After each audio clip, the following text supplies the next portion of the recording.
Well, good morning, ladies and gentlemen. It's currently Thursday morning. I am James. I own Freddie Fletcher Limited. We are a same-day courier company based in the UK. And today is going a little bit awry, which seems to be something I'm saying quite a lot recently. But let's discuss.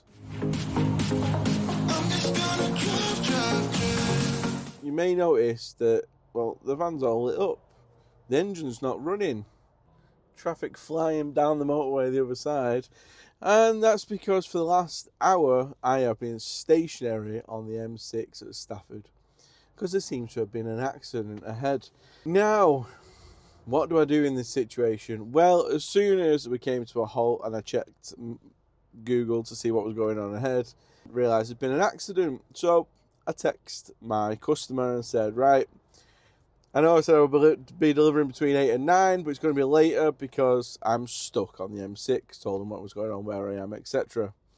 It's escalated a little bit. I've been here for an hour. So now I was sat nav still saying 9 o'clock if I go the other way. It's just telling me to do a U-turn. So obviously I'm going to be here for a while. Google Maps is reporting that the motorway should be reopened by 8:30. Which is in 3 hours' time. Brilliant. And I'm stuck right in the middle of this huge queue of traffic, so I can't go anywhere. Even if they do start turning us around to get us off, I'm going to be here for a while yet. I don't know what's happened ahead. I hope everyone's alright. But that means I'm going to be very, very late for my delivery today. So I have let my customer know again. I'm actually working for one of my other customers today. I normally dedicate myself to doing work for my comms customer and sub everything else out. But when I got a phone call, I think it was on Tuesday, he said, James, I know you're going to use a subcontractor more than likely, but I'd really like it if you didn't for this one. It's one of his new customers. They're moving some high-end equipment and screens and stuff like that, stuff that is damageable and needs taking care of, and can you do it yourself? So I said, yeah, I'll do it. I'll move some stuff around, I'll get my other work covered, and I'll do this one for you. So yesterday I went into his new customer, said hello, etc. Introduced myself. Yeah, got loaded. The van is absolutely packed from front to back. I said, yeah, I'll be there between 8 and 9, no bother, don't worry about it. Everything will be A-okay.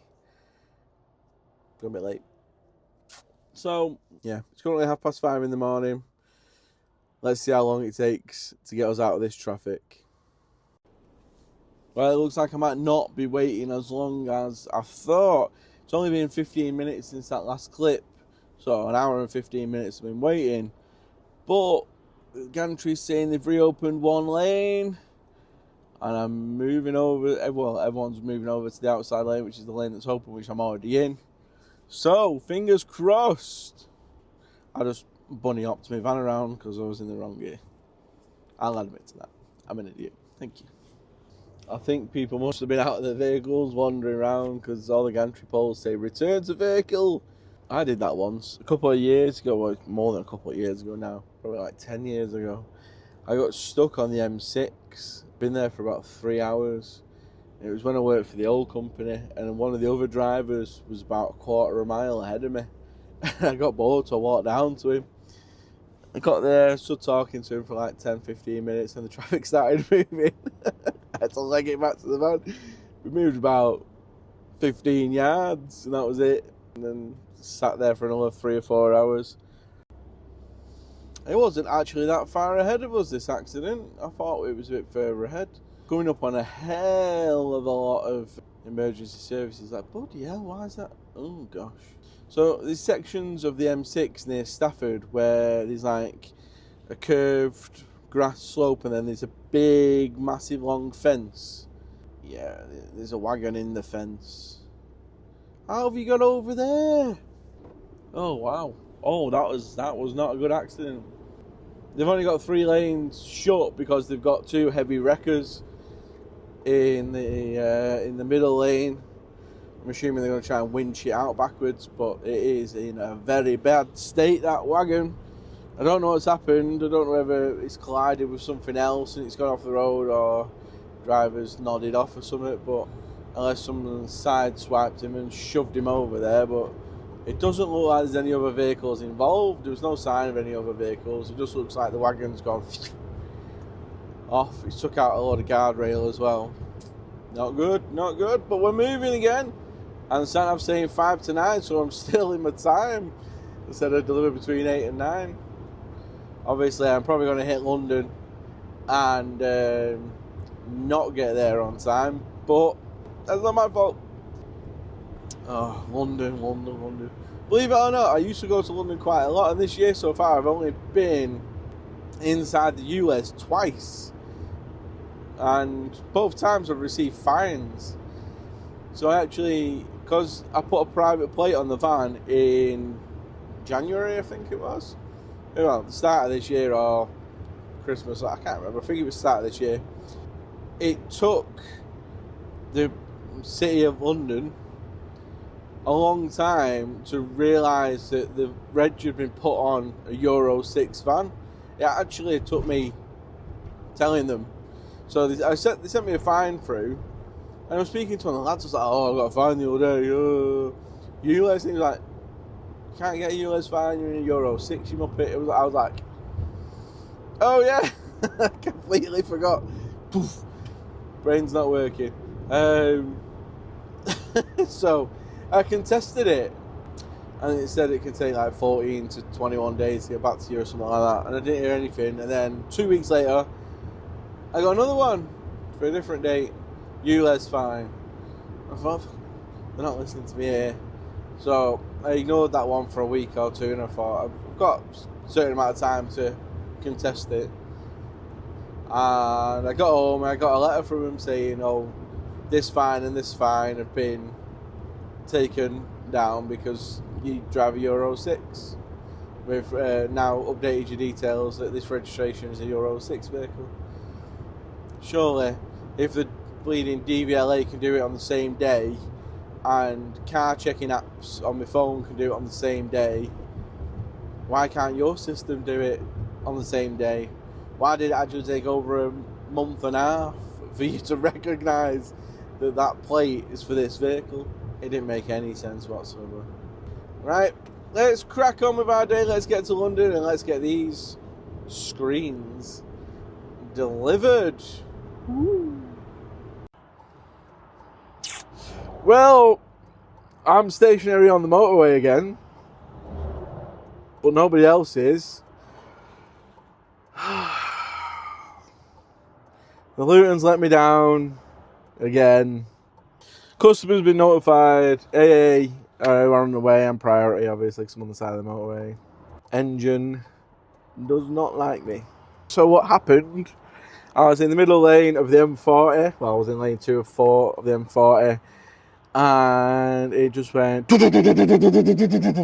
and started running on 2 cylinders instead of 4. And then I turned it off when I got onto the hard shoulder. And now it won't restart. Yay! It was going in next week for a load of work done on it, but I think it's going to need different work doing now. Never simple, is it? Never easy, never simple. I'm running late anyway because of the accident this morning on the motorway, and now it's going to be even later. So the plan is, I've spoke to the AA. They're going to get me to the nearest services, which is Beaconsfield, which is just down the motorway. Going to drop me off there, give me an hour to offload the van and get someone there to reload it onto, then pick me back up, and I'll get relayed home. It's never easy, is it? It's never easy. I was literally talking to John at TMSV, or just another Courier'S now known on YouTube, yesterday about this van being a pain in the ass. And she must have heard me. And now she's like, I'm a pain in the ass, am I? I'll show you a pain in the ass. Bang! Right, well, now I'm just got to sit here and wait for the AA. I've got to sub tomorrow's job out because I was supposed to be staying down south to do it. And I've got to find someone to come meet me. One eternity later.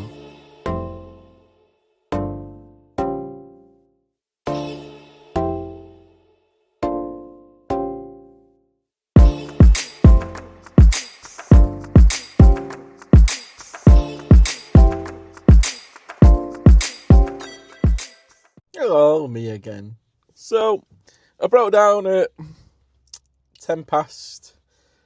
Van was back at Beaconsfield, offloaded onto one of the lads from the WhatsApp group. Thank you very much, mate. By about 10:30 he left, I think. It's now 11:20. I spoke to the AA a few times since, and they're going to be relaying the van back, but they don't know when. So they're actually sending Enterprise to pick me up and put me in a hire car. Great. Apart from I think I've just been profiled a little bit. Only a little bit. Enterprise phoned and we're like, "Hi, Mr. Fletcher. Yeah, we've been told by the AA you drive a Volkswagen, so we're going to get you a nice Golf. The only problem is it's going to be 3 o'clock before we can get to you. Can I just ask what model of Volkswagen you currently drive?" So I said, "Yeah, I drive a Volkswagen Crafter van." He went, "What? Oh, right, okay. Well, we've actually got a Volkswagen Caddy for you then." I went, "What happened to the Golf?" He went, "Oh, if you drive a van, we give you like for like." I was like, "Well, a Caddy's not like for like. I drive a Luton. I can fit a Caddy in the back of my Luton." He went, "Well, that's the only van we've got." I went, "What? Can I not have the Golf?"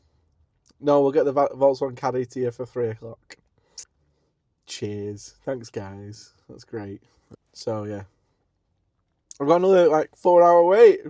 Great. Oh. Do I have any luck with vans? Any luck at all? I'm going to say no. I don't. The AA also sent someone out to look at the van, and he started laughing. He said, "Why have they sent me? Something I can do." It's fucked. Oh. If you don't laugh, you'll cry. I've said that a few times since I broke down. It doesn't matter, does it? I'll have some time off, get the van fixed, then get back at it. Every time it seems to go in really, really well, really smoothly. There's always a van issue. My mechanic who I spoke to told him what happened. He seems to think it's the cam belt, which I really hope it isn't, because the cam belt's actually chewing. I've got it van booked in on Tuesday next week to have the cam belt done. And that'll just be really, really bad luck if the cam belt's gone 5 days early. Imagine. So, as you probably know, with cam belts, that's the engine knackered, so it's either a rebuild or a new engine. And I've been keeping an eye out for engines for these vans. They're not massively widely available. There's a couple of companies that do reconditioned ones for about $3,000. And then obviously the van needs a new turbo anyway, so that's $4,000 plus fitting. Yeah, it starts to add up. But if I can get it right, if I can get it sorted, that's the way forward. I may be laughing and joking, but I'm not in the best of moods, so not great. That breakdown this morning cost me time, and then obviously my breakdown, well, that crash this morning cost me time, and then my breakdowns cost me work. The same AA guy that picked me up and dropped me off actually came back about an hour after dropping me off with this Discovery next to me. His prop shaft fell off on the M25. They had to shut the motorway to get it. At least it's not that bad, eh? Well, hello there. I'm back. And as you can see, I'm not in my van anymore. My van has been abandoned, pretty much. The AA said they were going to get me relayed back and I was going to stay with the van. Then they phoned me back and said, "We're going to get you a hire vehicle. We'll get you home. To get you home, then we'll get your van back when we can." Now I'm in a van. So they said a Golf, then they said a VW Caddy, and now I'm in a Vauxhall something. Vauxhall combo. I'm in a Vauxhall combo, and I am 3.5 hours from home. I've had to stop and put fuel in it because it didn't have any, and I'm currently averaging 37 mpg, which is a lot better than my van. And this is a brand new van. They've had it delivered to the Enterprise today. It had 5 miles on it when I got in it. It's now got 37, and I'm running it in just how a van should be run in. Fast. I'm joking. It's got cruise control, air conditioning, got rear view cameras. It's got a lot of things. Waiting for a standalone video review of this van to come along. I'll film that tomorrow. So yeah, my van is still at the services. They're going to relay it back overnight or throughout tonight or whenever really. But I've got a tracker on the van and it's not moved yet. I can't see it moving anytime soon, if I'm being honest. And the one issue I do have is they've got my keys and my van. It's going straight to my mechanics, and the only address they've got for my mechanic is a postcode and a road name. And then there's nowhere to leave the keys when they get there. So if they get there overnight, I'm going to have to go and meet them to get the keys. I'm going to phone them up and let them know to give me some heads up. Not ideal, but hey, that's the situation we're in. I am driving home. At least it's not going to be a super late night. I'm due home about 5 o'clock. Probably a bit later. I'm just taking it nice and easy on this van. It's got loads of like cool little gadgets and stuff. I'm finding it rather uncomfortable at the minute on my back. I don't know what it is. It's like a big bulge in the seat. I'm assuming it's some sort of lumbar support, and it's a bit stiff, but it might just because it's a brand new van. It smells lovely in here though. Absolutely fresh off the production line with 5 miles on it. It was mad, isn't it? And then I'm dropping it back at the Enterprise near me. But today has not been the best of days. Everything's got done though. Everything's got delivered, etc. Everybody's happy, apart from me. But hey, life goes on. The van will get fixed, repaired, and be back on the road ASAP. I've just had a couple of jobs come through for next week, even if I sub them out. Jono at TMSV Services is working for us again tomorrow, doing another job. And then we've got a couple of lads out today. I think we've got about 7 vans out today, so it's not including me. All gravy. Fingers crossed my van gets delivered back to my mechanic in a timely fashion, and we can diagnose it and figure out what the hell is wrong. But for now, thank you all for watching. Please like and subscribe. If you subscribe, it doesn't cost you anything, but YouTube give me a little bit of money and I can pay for my van repairs with it. So please subscribe. Not sound like a beggar or anything, but like the video, share it with your friends, subscribe. Thank you for watching. Bye bye.